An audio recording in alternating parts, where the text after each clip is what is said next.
You.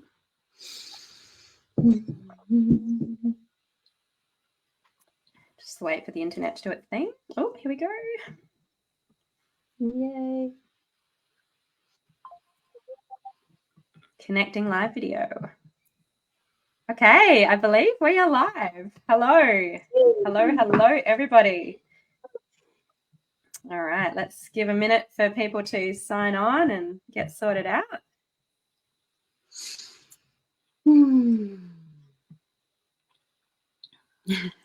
Okay, we've got some viewers online. Good morning, everybody, from wherever it is you're tuning in from. Please drop a comment and let us know where you are tuning in from. I would like to say good morning here from the beautiful, frosty, cold, foggy Adelaide Hills. And we have joining us this morning, Raneeta Curtis. Would you like to say where you're joining in from, Raneeta? Yes, I'm joining in from the Coromandel in New Zealand. It's a bit chilly here too, but I can look out my kitchen window and there's some blossoms on the plum trees. Spring is about to spring. Fantastic. Now, I've just been told I've got a big echo. I think that might be because I need to plug my headphones in. Just give me all a minute, everybody, and I'm going to do that. Or is your phone muted? Is your Facebook phone muted? Yeah, no, we're all good. I just have to plug in. I've got some new tech going on here, guys. It's Mercury retrograde, and I've put new tech in. That was a terrible idea, but we're getting there.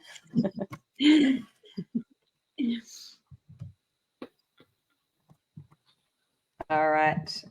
Here we go. Here we go. This is what I need to do. Put that in there.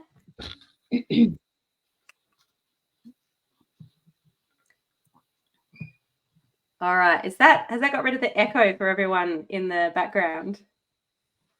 Okay. Thanks, Anna. Fantastic. And good morning, Cynthia. Would you like to let everyone know where you are calling in from? Because you are calling in from quite the other side of the world. Good morning, Cynthia. I'm in Hawaii. Or good evening, Cynthia, I should say. No, I'm in Alabama, USA. Good morning, Cynthia. Do you know? Good evening. I rode my bicycle through Alabama, and I love that place so much. So I know exactly where you are. Fantastic. Welcome. I rode my bicycle from Austin to Boston through via Alabama and a whole bunch of other places. It was fantastic. A long time ago now, nearly 10 years ago. Yeah. I was here. All right. So yes, I would have probably driven past your house.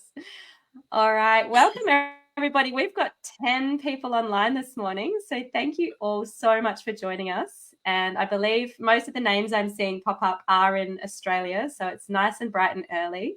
Thank you for taking your time out of your morning, whether that's school run, work, whatever it is you're doing. Thank you for taking this time to join us.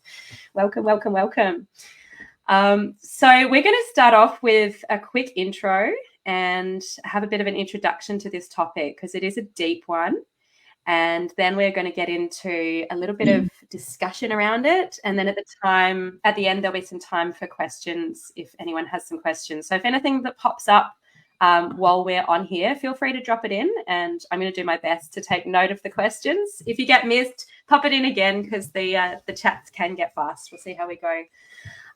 So I'll introduce Raneeta. Would you like to kick us off and just tell us a little bit about who you are and your chapter, just a few minutes, and what it is that drew you to this topic this morning? Awesome. Thank you. Yeah, so my name's Raneeta and I'm like a Kiwi Indian. So my dad is European Kiwi New Zealander and my mum is Fijian Indian. So I'm a blend of two, which is pretty cool because we're talking about bridging heaven and earth, and I'm like bridging different cultures in my in my being. And I live here in the Coromandel, New Zealand, with my husband and now 3 teenagers. So I am a naturopathic intuitive, so I studied as a naturopath, but then just giving physical naturopathic advice felt frustrating to me because I knew there were deeper things and I could see deeper things, and I wanted to work with clients on a very holistic level, like I'd worked with myself. So yeah, and my chapter in the book covers a range of things. It covers my journey of learning to surf and play and let go. I dive into dream language too, how that dream since I was a child had been kind of guiding me, and I'm looking forward to sharing more about that. I'm a big dreamer, big visionary, seer type of person, and yeah, yesterday we talked in the roundtable about the health challenge that I had as well, an ovarian cyst, how that helped me on my spiritual journey. So I've so enjoyed reading the book and your stories too, Rosie and Cynthia, and just how amazingly they synergize with each other and how we're bringing like all these different threads, but it's this one message of bringing heaven on earth through our lives. So dreams and altered states are a big part of that. They are. Thank you so much, Raneeta. I can really echo that, how it's just been so amazing to individually all write our own chapters and then to see them merge like that so seamlessly when the authors are in that book alphabetically. You know, Tash didn't do her magic on that. I mean, she did, but they just flow so beautifully when you read the book. It's uncanny how they all just flow together and just have these themes and these threads that just, wow. I was blown away. I thought surely she's set this up, but no, it's alphabetical. So it's amazing. Yeah. And I feel like your chapter, Raneeta, you introduce these big concepts, and then I just go deeper on each of those in my chapter. And it's just like, surely we wrote our chapters together, right? But we didn't, but we did, you know. It's amazing. It's amazing. Thank you so much. I love you and your ocean magic and your surfy vibe. I really vibe with that being, you know, I've got my dolphins in the background and, you know, they were made by my surfy dad. So I feel, I'm right here with you. Cynthia, welcome. I just have to say before you speak, Cynthia, you are just such a divine and wise woman. I'm so honored to have you here on the chat with us and to be publishing in a book with you, because I just have so much respect for your everything. You're just an incredible person. So would you like to introduce yourself, Cynthia, and let us know just a little bit about your chapter, what drew you to talking about this topic this morning, and a little bit about yourself? Well, all of our chapters have to do with coming from pain and suffering into a victorious life and discovering the message that our pain or trauma has shown us. And something that occurred to me really throughout the book, we you know I cry. Y'all know I'm a crier. That in all that we have gone through, there's a silver lining. There's always a silver lining. And in that silver lining is the golden thread where we can embroider a beautiful life. And we all have that vision. Oh, look at you. Your golden thread today. The golden thread. Yeah, beautiful. You were channeling me. And so we have all found that golden thread. Yes. Oh, Cynthia. That's so spot on. And that is really what this work is all about, is it's finding the momentum, the pull, the inspiration to live a life that is authentic, that is true to your heart, that is true to the energy that the world needs, that shines, that sparkles, that gives love into the world, that shifts away from these old threads of victimhood and trauma and scarcity and all that stuff. And yes, hard things are going to happen, But seeing these chapters gives people that hope that when they're getting through that hard stuff, there's going to be a way out of it on the other side. And there always is. And there's always that silver lining. That's so spot on, Cynthia. Thank you. Thank you. Thank you. Let's kick off. I know that you're both keen to have a bit of a chat about dreams. It's a big topic. I know personally dreams have been massive for me through my whole life. I've always had very strong dreams. And through my pregnancy, I know that when you're pregnant, the veil between life and death, you're walking through that portal. You know, you're bringing a soul from the ether into the world. And you've both been there in your journeys as well. Cynthia, you've got children, haven't you? No, I don't. You haven't? I don't know why I thought you did. Okay. Well, we're all your children now. Well, I've got spiritual children. You do. But yeah, I know that pregnancy is one of those times in your life where dreams become even stronger because you are living that portal between life and death. And there are other times in your life as well. So Cynthia, you can probably attest to this, that when you're in a coma or you're in hospital, you're having major surgery, that sort of thing, those liminal spaces of trauma can really bring on strong dreams as well. And they do say that dreams are just your subconscious, like sorting everything out, filing things away. But I also think that there is so much wisdom in our subconscious that can come through in those dreams. So when we do pay attention to that stuff, we can get some really strong messages coming through. So Raneeta, would you like to kick off with a little vignette or something that comes to mind about dreams and their significance for you in your life?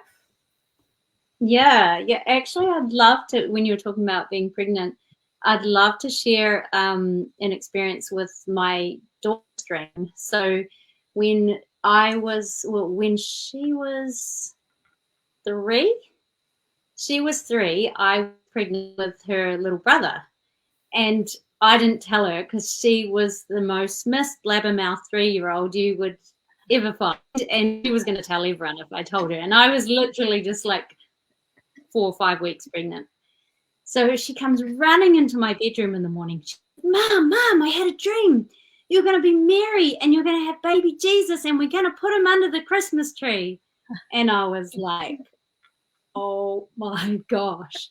Like, I'm pregnant and my due date was the 24th of December. That's so precious. Yeah, so that was so significant. Amazing. I was like, she's had a divine dream, like she's seen the future, and I got to tell her, I actually am, and we had our little Caden Justice. He's got the KJ, our little King Jesus. Just before Christmas, and we got to put him under the Christmas tree, and was such a divine dream that my daughter had. Yeah. That was a fun one. Isn't that amazing? And our children as well. Our children are so much more tuned in to their subconscious and those spaces because they haven't had all the social conditioning yet that says you're not allowed to believe in that. You can't think that way. There's no reality in that, whatever. Absolutely. And that's something that drew me to this topic is the whole concept of reality. We talk about an altered state and a dream space, but what is reality? That no reality is more valid than another one. If you are experiencing it, is your reality. And it's all about how we draw those threads together and find the gold in them and stay anchored. And I believe the only difference between insanity and sanity, speaking here from having been through psychosis in my past, is that connection and connectedness with others and the ability to share our realities. That is what makes people sane. And insanity comes from the inability to connect with other humans and the inability to connect our realities together.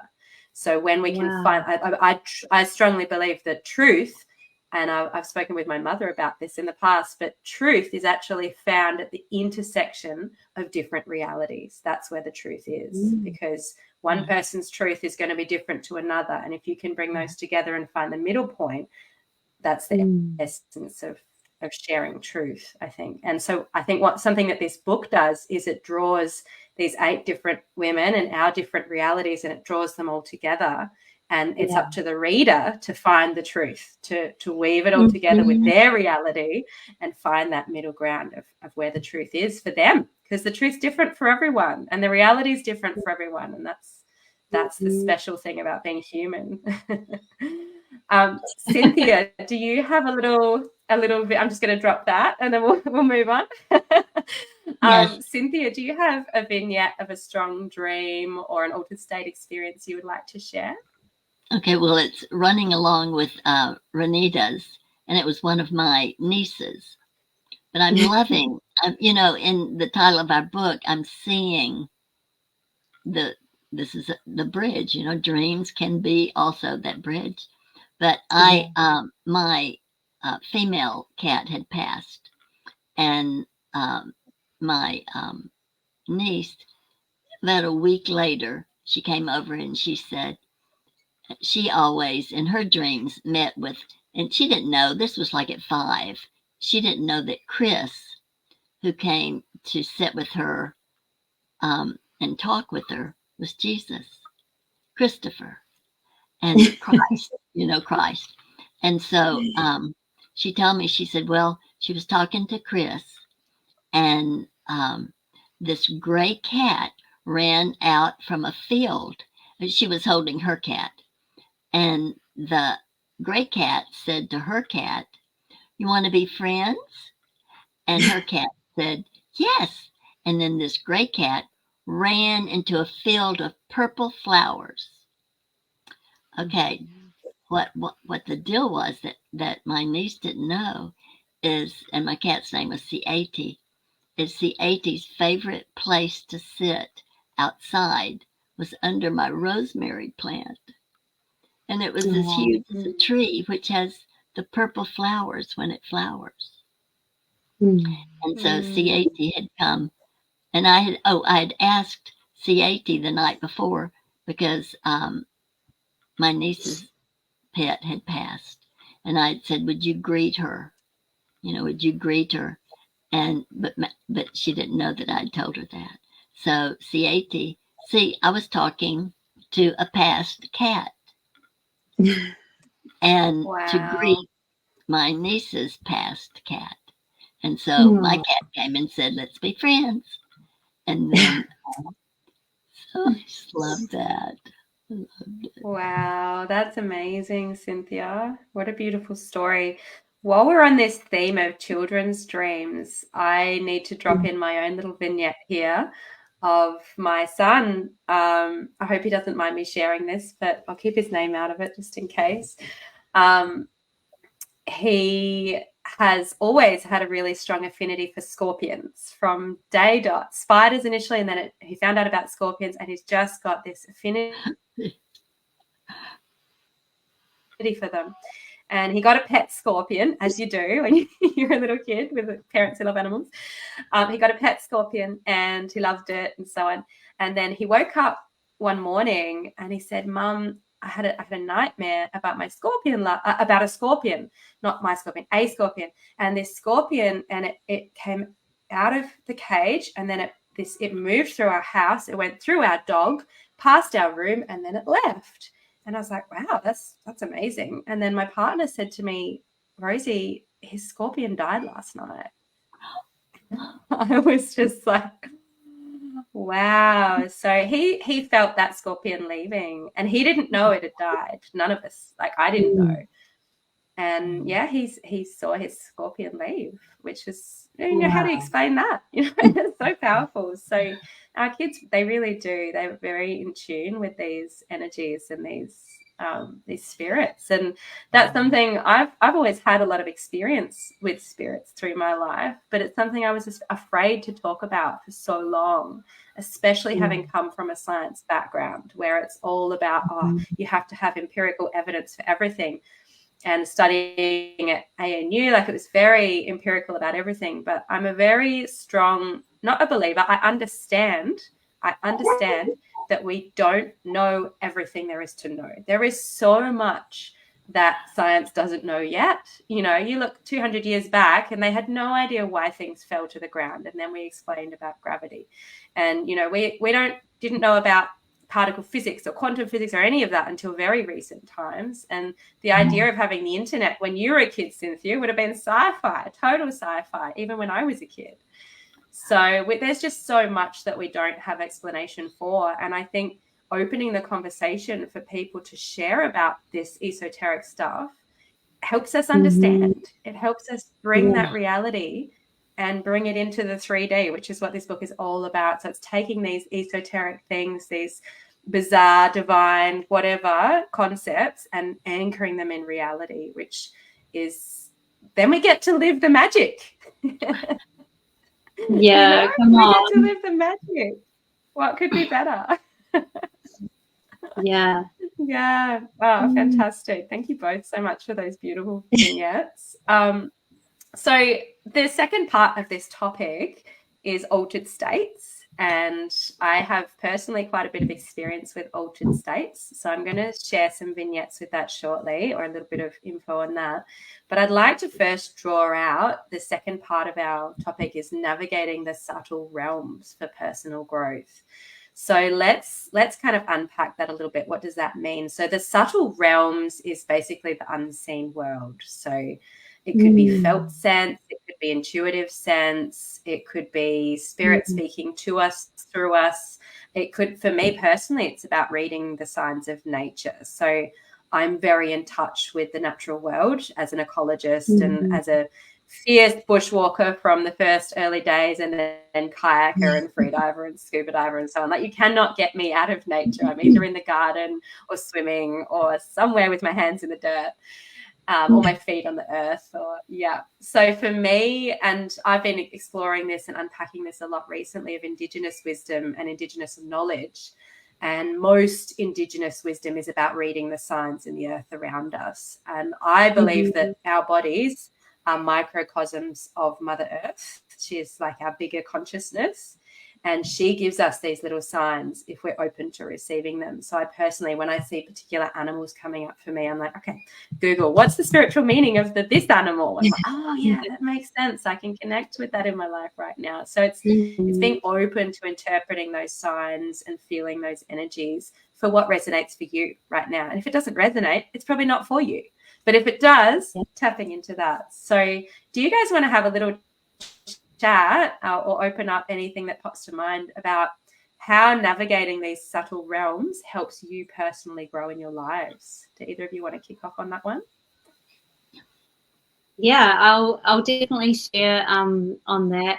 I really struggled as a child with traveling or leaving home or going different places. Like, even in a town situation, like sometimes I'd be in a shop and I'd feel nauseous or just all of a sudden get really tired. And I didn't understand this like until years later, but like I was picking up on all these subtle realms and I didn't know what to do with it as a child, you know?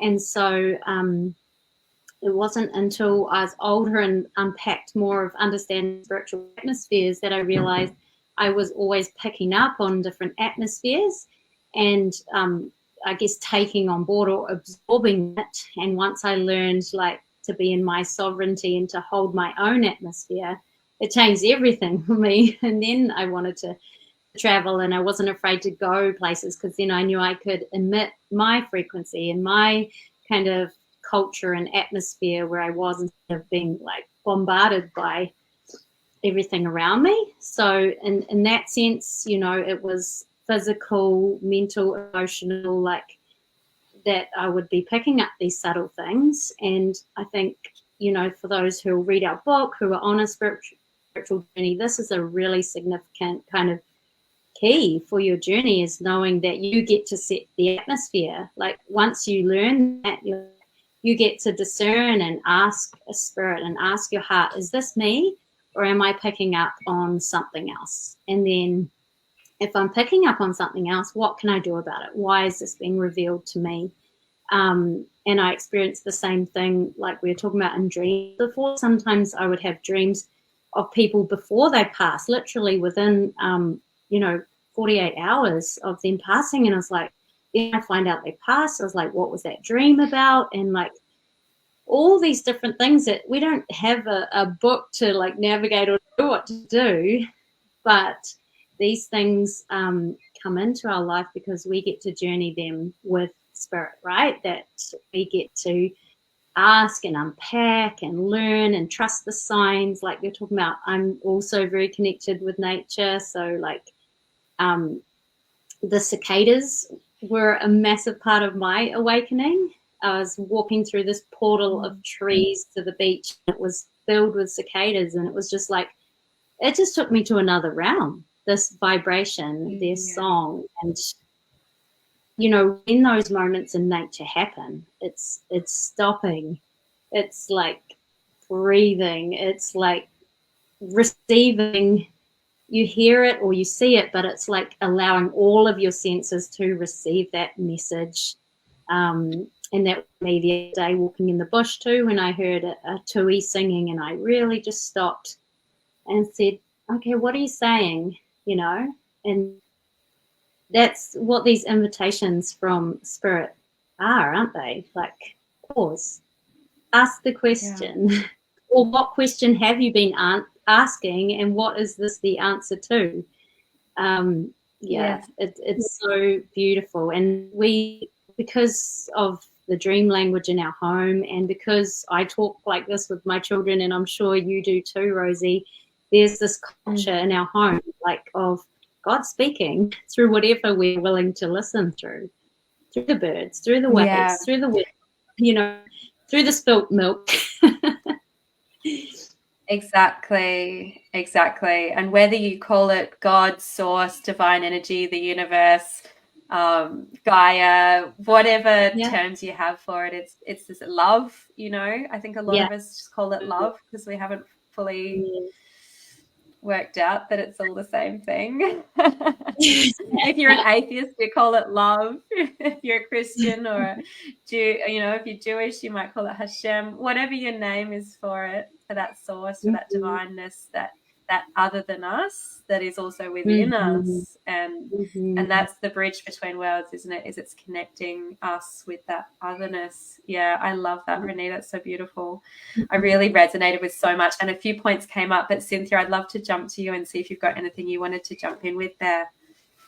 Well, does this fit? You know, I'm thinking, does this even fit? Talking to the trees or to water, does that fit here? Come on. Yes, please. Yes, that's it. or whatever.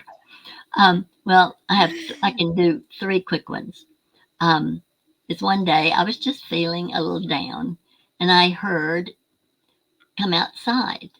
And so I went out on my screened-in porch, and instantly, and I have very tall trees, you know, 100, 150-foot trees, and there was this rush, and it was like just 2 or 3 trees that were going in a circle. No other trees in my woods. I have a wood in the back of my house. No other trees were moving but this one. And it was just swirling. And what it said was, this is just a kiss. You know, this is a hug and a kiss. So that was one time. And then recently I was going to have my crepe myrtles, what do you call it? Not trimmed, when they cut them back. And I hadn't done it in years because I didn't like doing that. But they were just really tall.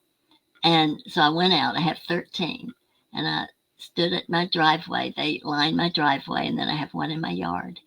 And I said, y'all, what would you think about being trimmed? What do you call that? What's that word? You don't call it trimmed. Pruning. Yeah. Pruned. Yes, thank you. How would you feel if you were pruned, if I had you pruned? And I promise I heard a unanimous yes. 13 trees. Okay. And then what was the third one I was going to say? This isn't it, but this is one. I was it was a time when I had something I was, anyway, a bird came to I think Raneeta and I've talked about this. I was in bed and I have house wrens that nest around my house. I get to see them, lay their eggs and fledge. But this bird was singing, and then all of a sudden it said, "Feel your pain." And it was telling me, to get back in my body and to hear what the pain that I was in at that time was telling me. Wow. So they do speak to us. Oh, water, that was it. All this with water. I'm drawn to water as well. And I was pouring some water in my cat bowls, and I always bless them, bless the water. And the water said, thank you for being aware that we're sentient, that we're alive. Yeah. So. Oh, Cynthia, you always know how to go deep, don't you? You're a deep woman. Thank you for those beautiful stories. So beautiful. The talking to the trees one, I'd love to unpack that a little bit further. I think I read a fantastic book a while ago, Braiding Sweetgrass. If you haven't read it, it's amazing. Written by an Indigenous American woman who talks about reciprocity, and that when you take, you need to give and to seek permission for what you're doing in the world. So by seeking permission to prune those trees, talk to them first. Like, are you okay with this? Like, are you happy with this? And those trees, they were probably desperate for a haircut, I know that after I have a haircut, I feel great. I'm like, oh, I just shed whatever it was that hair was still holding on to. So those trees are probably really keen for, shedding some of their oldness and feeling new and being able to stretch up their branches. Trees have a maximum height they can grow to usually. And so if you prune them back a little bit, it enables them to grow further. So it really is. And that's where the abundance comes from, of being able to take away what no longer serves so that you can welcome in what you're enabling. And so that's not just humans, it's everything. So if something's no longer serving, if you can prune some of that away. And I see that personally as the great exhale and inhale, the process of breathing. So you breathe in what you are needing, and you breathe out what you no longer need, what no longer serves. So, and that is, I see that as such a big concept, that giving and taking, that inhaling and exhaling. And that goes through every layer of being. The more you see it and the more you focus in on that breath, that expansion and contraction, like just as in pregnancy, as in, the Big Bang. They talk about the Big Bang happened and the universe expands, and eventually it's going to get to a point and it'll start to contract again. And then eventually you get another Big Bang. And it is like the universe itself breathes when you look into deep time and deep space. And on a personal level, I personally have always followed my breath. And as a freediving instructor, that became massive for me, and learning to harness the breath and be really conscious about the inhale, what you're breathing in, and that pause before the exhale, what you're releasing, and that pause before the inhale. And that's where thought can happen. So if you pause at the end of your breath, and then you breathe in, there's so much potentiality there. So those pauses between the inhale and the exhale, between the growth and the expansion and the contraction, that's the liminal space, isn't it? It's that pause and that void. And I know when we go into that void and we embrace that void and we learn to love it, the liminal space, the winter, the dark night, but those spaces in between, that is where so much magic can happen. And that's what sleep is, isn't it? It's a pause between one day and the next. Yeah. And that's where our dreams drop in. Yeah. I love those beautiful nature stories. I'd love to share a little one about something that happened to me last weekend. It was very recent. I did a shamanic drum making journey, which I don't have words to describe what an experience that was, but we unpacked our birth imprint. And so we went deep into what happened when we were born, what were our mothers doing, who was in the room, all this sort of stuff. We unpacked it all. And one of the things that happened for me is my waters were broken when my mother was fully dilated. So it was just minutes before they probably would have broken naturally. I don't know. But they were broken. And I realized this is a theme that has played out through my whole life. I've never wanted to get out of the water. I've always wanted to stay in the water just that little bit longer. Like, come on, I don't want to get out. I just love being in the water. And I've also always been really attracted to small, dark, quiet spaces. So I love to be in caves. When I was a kid, I used to like locking myself in cupboards in the house. Like I would get all the stuff out, climb in, shut the door, and just hide in the cupboard. And so being in the water in these small spaces, it's always attracted me and appealed to me. And so when we were making these drums, we had this deer hide, like a red deer. We used the hide of this to make the drum. Like it was an epic process. And they were soaked in, so we cut them all out on the second day, and then we soaked them in the creek overnight so that we could then work them the next day. And so they were soaking under the moonlight in this creek. And then the next day, we all lined up to receive our hides back from the creek. And each of the women were getting their hides and going off. And I was, I think, fifth in line. And our facilitator, Artemis, went to untie my drum and she couldn't untie it. I was stuck in the water. I did not want to leave. And she's trying to untie this knot and she just couldn't get it undone. She ended up having to go get her glasses to see this knot to really undo it because it was so stubborn. And then when I went to pull my drum out, I did a little ritual that I picked up when I was traveling through Arnhem Land and northern Western Australia. And the Indigenous people in Australia, before you go swimming in a body of water, especially if it's fresh water, but also the ocean, you take a stone and you rub it under your arms and your neck and wherever you like, and you get your scent on this stone. So you impregnate this stone with your scent, and then you toss it into the water before you go in, and you're letting the water spirits know that you're coming. You're saying, hey, this is who's coming in. Okay, do I have permission to swim? And you pay attention, you sit for a moment. And so I got a stone and I rubbed it all over and I gave it to the creek to say thank you for taking care of this hide for me overnight. I appreciate it. This is my gift to you, this reciprocity. And so then I'm pulling in my drum and I pull it in and it's stuck and it's not coming and it's snagged on something. And eventually I gave it a stronger pull and something went, broke, and my hide came out, and with it came this long, perfect stick that then became the beater for my drum. So the creek actually gave me, because we were tasked to find this long, straight stick at some point through the day. And the creek was like, here you go. Here's your stick that I've been soaking for years for you. It was so powerful that was that birth imprint just playing out instantly in this moment of retrieving my drum. And it's paying attention to those subtleties and those little signs and acknowledging them as significant that gives us the ability to interpret these worlds. Because I could have gone in that with a closed mind and just gone, oh, it just got snagged on something, I'll throw out this stick, whatever, and been unintentional about it. But by paying attention to that, it took on this significance and this meaning.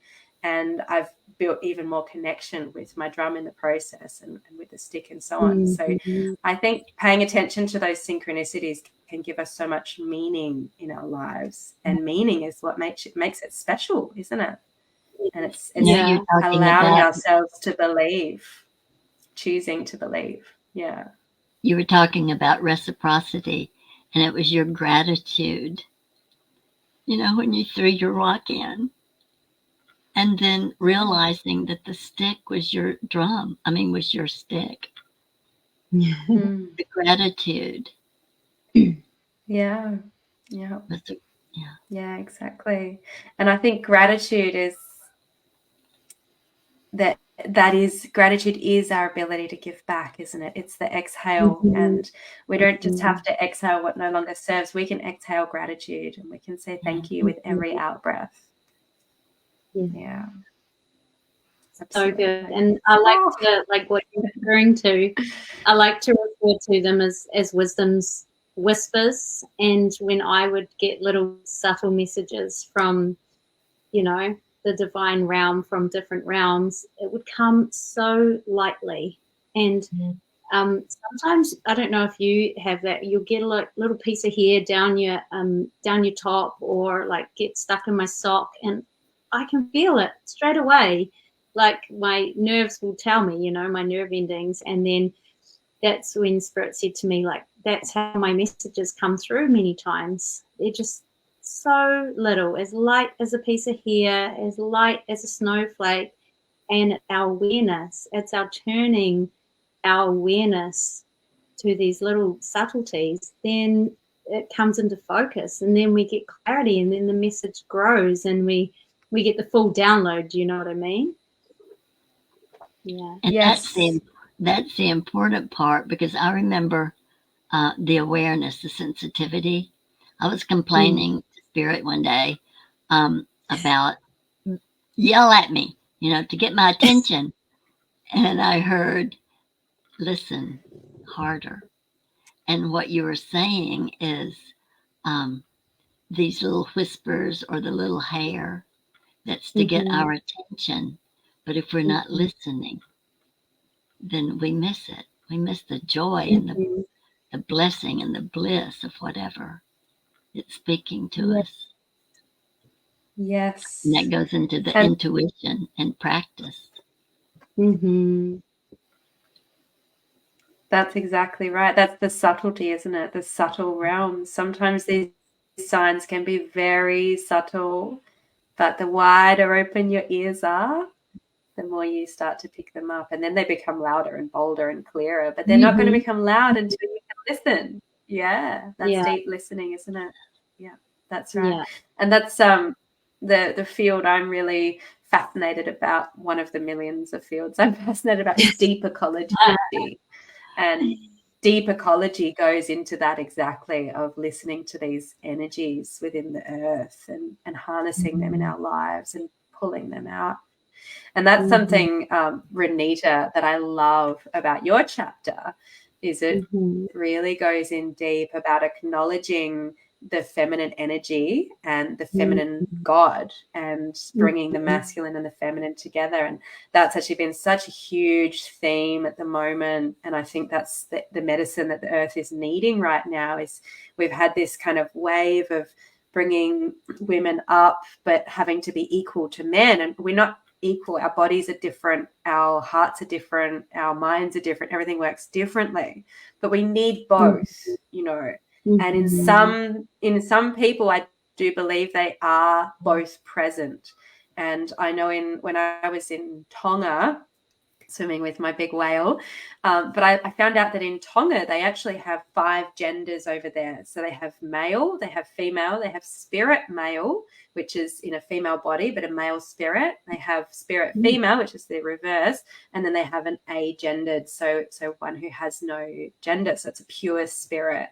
And this just dropped in last week, actually, but I feel like a lot of people who don't associate as male or female they're those spirits. They have this ability to see both the masculine and the feminine, and to hold all of that energy within them, which is hugely powerful. And I think listening to that in terms of the LGBTQI plus movement, of tapping into that energy of the masculine and the feminine, and what are these people who harness both, what can they be telling us right now? I think that's a fascinating, juicy topic.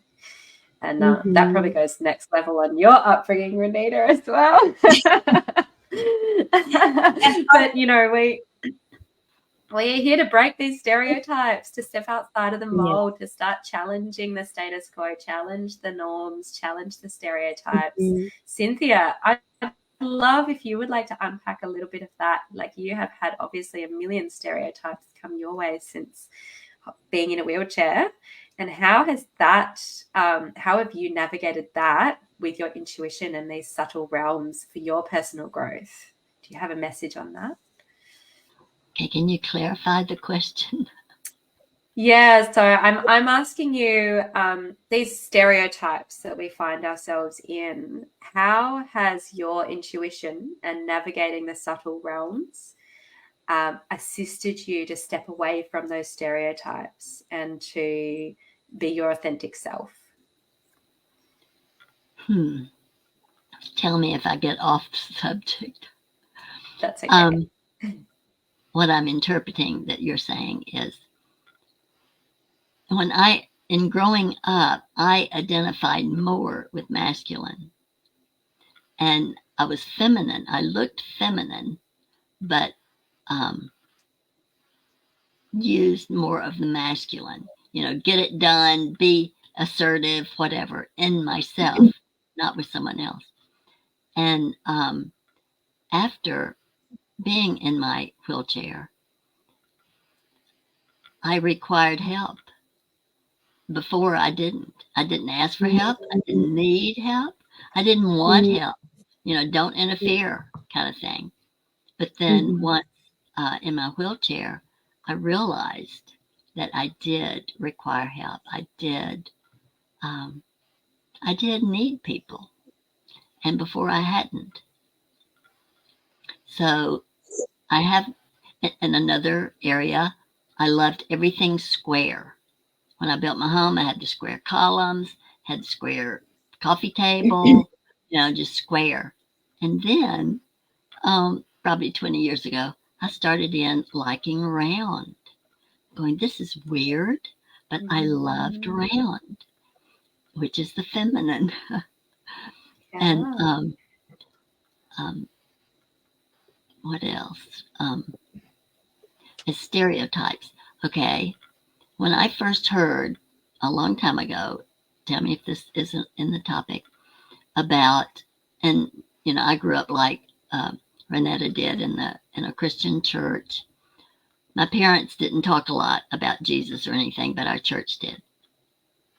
Okay, so I heard about reincarnation, and the first thing I thought was, how economical of God. We just recycle ourselves. And so, I didn't judge it. I just thought, how unique. And then things, in reading the Bible, when one thing that really, there were a lot of things that I have answers to now, but as a teenager and young adult reading, didn't make sense. And one was after Jesus had resurrected and his disciples, he was with someone. I choose to remember what scripture that is. Raneeta, you probably remember. But they were saying, who is it? And they were asking who Jesus was. And I'm going, what's Jesus? I mean, why are they even saying that? But they knew, it was common knowledge that we come back, that the soul is eternal. And what else? And about our multidimensional, our altered states. I get into semantics. And so yesterday I was having a situation with illness, sickness, and health. It ought to be, to me, reversed, the definitions. So altered, what is really altered? Do we ever, do you think you see something out of your peripheral vision and you look, but nothing's there? Well, was it not there? Or is it just a premonition? Because as we rise in our consciousness, all of these things that we have been told are myths and legends are real. And we are seeing, our mind can play tricks on us, but also it's a gentle nudging. Look a little closer. Because a lot of us have grown up seeing into, we just call it seeing into the spirit realm, but they're always there. They've always been there. It's just we're rising, we're awakening more, and the veils are being removed, and we can see better. Yeah. What was the thing? That's right. Yeah. Remember the Miami mall situation? I'm probably getting so off topic. My brain sort of goes in all different directions. That's okay, Cynthia. Remember the Miami situation where everybody was panicked and they sent police force in because they were seeing 3, I don't like to call them ETs, just our cosmic cousins, but everybody was running and screaming. Well, what really happened, or what I feel, things that I read and hear, is because the veils have been removed from our eyes, we're beginning to see what has been here all along. Because, whether anyone believes in it or not, believes in other civilizations, they love humans and they're so curious and they love to be with us and around us. But those just got caught. They got seen and it scared them as much. We can go really deep. Yeah, that's exactly it. There is so much we don't know. What? Just What to was that, tag on Raneeta? at the end of Cynthia's story, I was lying out under the stars with my husband one night, and I was like, we hadn't seen a shooting star for a while. I said, I think we need to ask a question, so I go, are there other beings out there in the universe, sharing this universe with us? Shooting star straight away. Thank you. All I needed. Absolutely. Yeah, my son, we saw a massive one on my son's birthday as we were driving home, and it went like just burned up across the sky. It was huge. I've seen a few doozies in my life, and I always find shooting stars are just so beautiful and so special. And again, that comes back to listening, doesn't it? It's opening our eyes and our ears and our hearts and listening. What's the world telling us? What's the universe telling us? Yeah, thank you, Cynthia. Those stories were beautiful. Really appreciate that. I'd like to go to our audience now. We've got about 10 minutes left. So I'd love to just open it up. If anyone has any questions or anything they would like us to dive deeper into, feel free to pop a comment down if anything comes to mind. And in the meantime, I'd love to just share just a very short part about the altered state you go into when you're giving birth and childbirth. For me personally, I've had I've had 2 children, and for my second birth, I asked to go deep and to experience the sacred part of childbirth. And I got my request. I went really deep. Pardon me. So yeah, when I was giving birth to my daughter, I'd done a couple of shamanic drum journeys with my doula.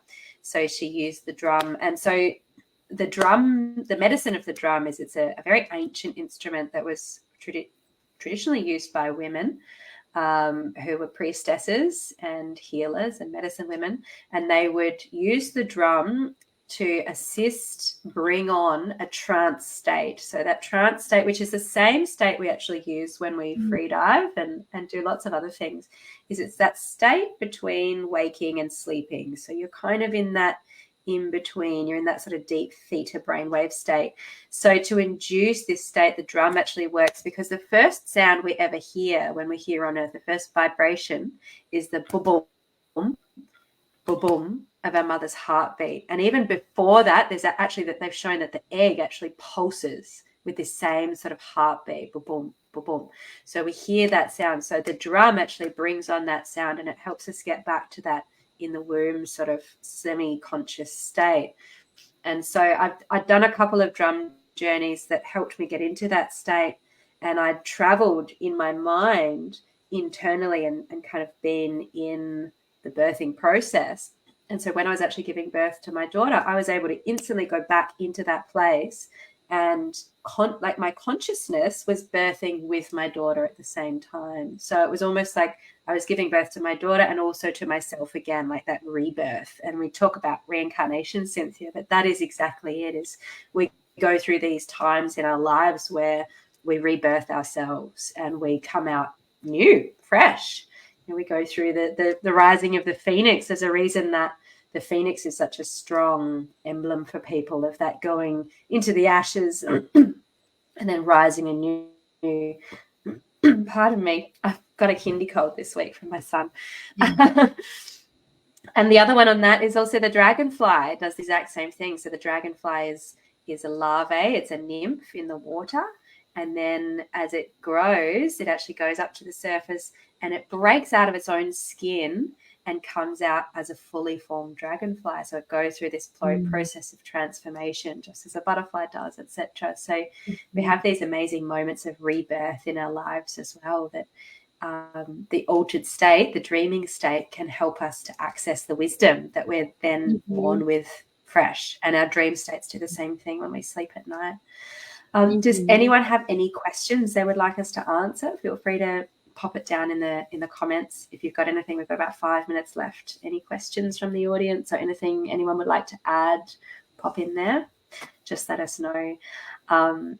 Thank you both so much for your wisdom. It's been a really beautiful conversation. Raneeta or Cynthia, do you have anything else you'd like to add before we finish up? Yeah, just on the questions thing, like that is one of my favorite things when I'm at a wrestle or I don't have clarity or I'm confused about something or double-minded. It's before bed, putting your question out to the universe and saying, I desire guidance. It's like that and surrender, like show me, give me a dream, guide me.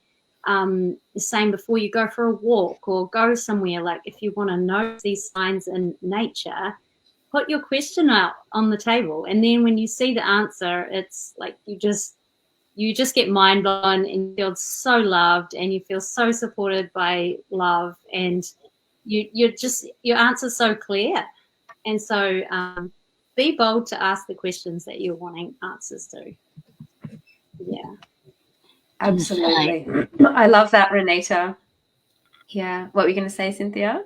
The same thing is before I go to bed, and I share in my chapter about one of these, but I did just a couple of nights ago and had dreams. Both of my formers were in my dream, not together, but two separate dreams.